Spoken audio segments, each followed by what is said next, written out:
प्रकाशितलिङ्गं निर्मलभासितशोभितलिङ्गम् जन्मज दुःखविनाशकलिङ्गं तत्प्रणमामि सदा शिवलिङ्गम्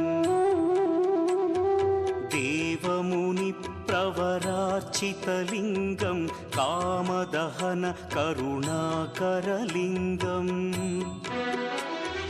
रावणदर्पविनाशकलिङ्गं तत्प्रणमामि सदा शिवलिङ्गम्